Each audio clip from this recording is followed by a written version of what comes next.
check out these power moves.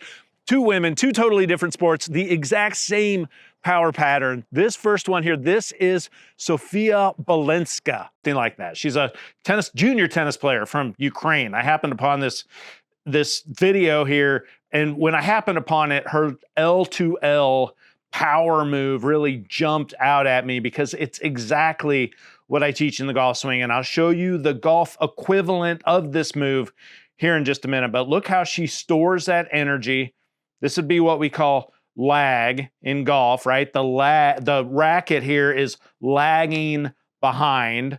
Then that forward motion of the hand here almost kind of stalls for just a split second here, and then you see that snap, and then it's onto the L position here on the other side of impact. And it's pretty obvious that's where all the power comes from, right? So, and here's the question. Do you think that that takes timing? And of course it does. It's the exact same thing in the golf swing. Let's look at, this is Julia Lopez Ramirez, and she's just starting her LPGA career, 168 miles per hour of ball speed. So I am 6 feet, 200 pounds. And when I hit driver really good, I'm around 155 miles an hour ball speed. She's 5'7", 135 pounds. And she's got 13 miles per hour more ball speed than me. So you can see all this stored energy or lag right here. And then you can see this, look on the other side of the ball here, where you can see this whip, this snap, what's often called release, right? Through and after impact. And so when you see that, the question you should be asking is, what is it? Is it strength? Is it flexibility? Is it lag? Well, it's really a timing move, right? It's a snap. And of course, strength and flexibility helps, obviously, but this is really it's a whip, it's a snap kind of move. And the great thing about it is that it is a skill that you can learn. So let me give you a few drills here so that you can start incorporating this into your own swing and learning what this feels like right now. Lag is not what you're going for, because lag means you're holding back speed. Okay, when you try to hold these angles, when I worked on lag, I actually lost clubhead speed, right? So, because it's not about holding anything back, you can imagine if I'm trying to hold, that clubhead's not gonna be traveling any faster. It's about letting the clubhead fly past the hands, but at the right time, right? So what we're really trying to get to is this L position right here. And a key concept is you want to have that feeling like the club reaches maximum speed on the target side here. And to get to maximum speed on the target side, this is the L position right here that we're going after. So what I like to see you do is start with an iron at first. It's basically the same thing with driver. The only difference with driver is ball position and setup, really. But start with this iron here, and I want you to just start at this position right here. Toe past the heel, feel those forearms. You can feel them actually touch right here, okay? Feel those forearms touch. This angle, this is that L position right here. So elbows together right here is the feeling, forearms together, club head whipped past the hands right here. So start there. Now just go soft arms and go real slow with this at first, but soft hands, soft forearms, and just go back to this position and then see if you can get right back to that position. Okay, because what are most players doing? We're trying to get back to this. Most players are in this position right here, right? Instead of here, they're here. So what's happening when you're doing that? Well, the club head is actually lagging behind the hand. So it's not that you have not enough lag, it's that you have too much lag, especially on the target side right here, because the club head's lagging behind the hands and there's no speed, there's no power, there's no snap, there's no whip. So that snap and that whip are what we want for speed. So start here and then just go back, and you'll start to go to an L position. You'll actually start to create a little bit of lag back here, but you don't have lag over here, right? We don't want that lag over here. That's the problem everybody has.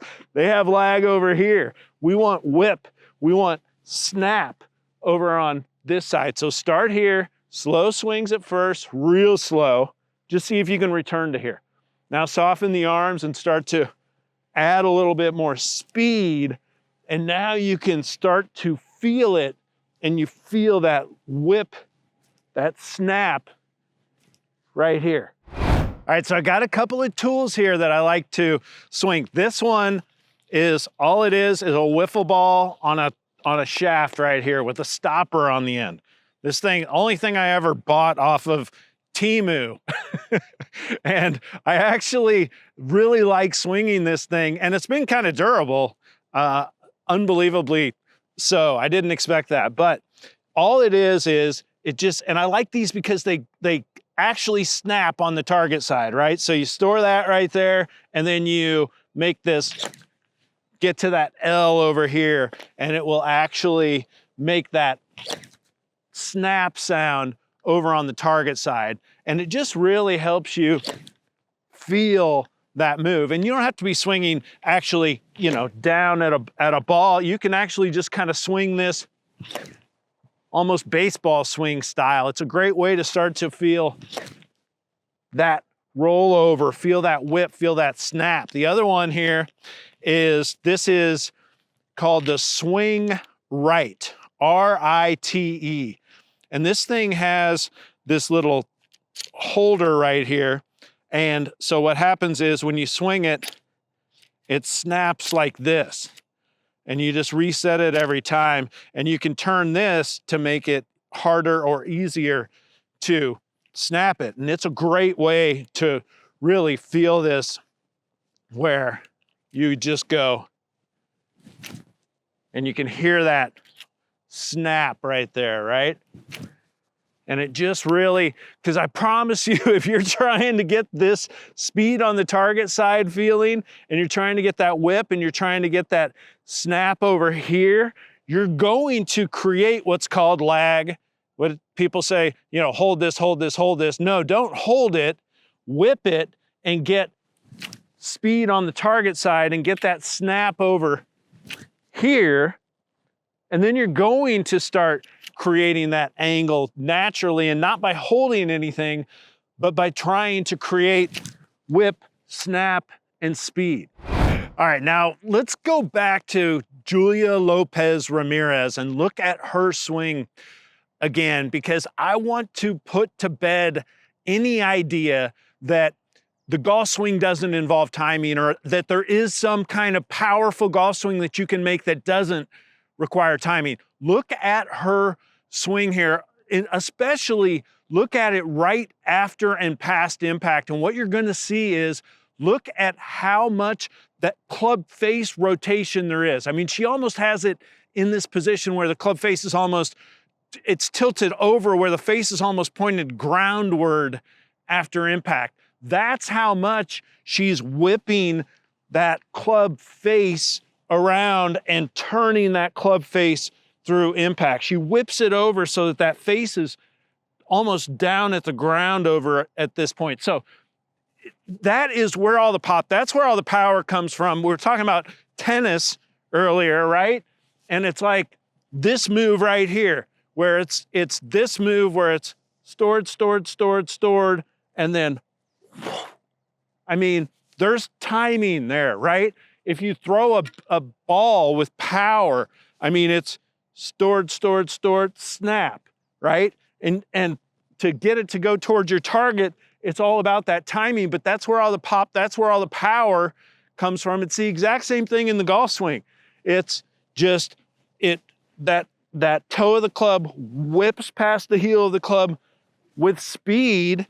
And does it require timing? Yes, it does, but I promise you it's worth working on that timing, because that's where all the speed and that's where all the power comes from. So in case there's anybody out there who's thinking, wait, there's a swing that I can do that doesn't require timing, it's gonna allow me to hit it perfectly straight every time, that's gonna give me all this pop, give me all this power, and doesn't require any timing, I hope that these things just kind of illustrate that it does require timing. You have to work on your timing of squaring up the club face, whipping that toe past the heel of the club. And I guarantee you, when you do and you feel that ball jump off the club face, it's all worth it.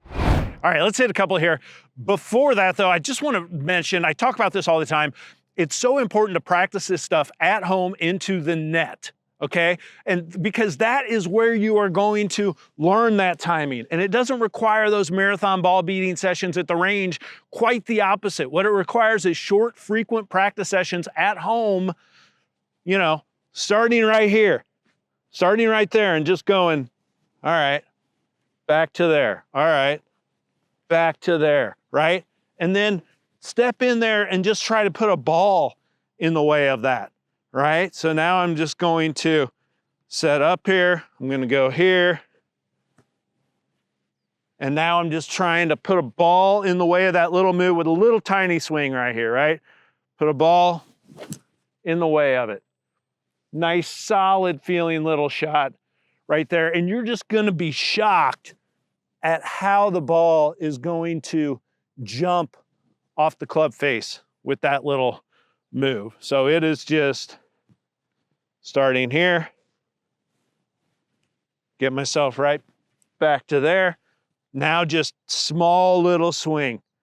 Don't have to go after it. All you're working on is this small little swing, just trying to get that little bit of whip, trying to get that little bit of snap. And I mean, that is so right in the center of the club face, jumping off of the club. And there's just so much power there with so much less effort. So stop trying to hold those angles, hold anything back, stop chasing lag, learn how to snap it, right? So tennis proves it, LPGA proves it. The drill I showed you teaches it. Speed is not something that you add, it's something that you release.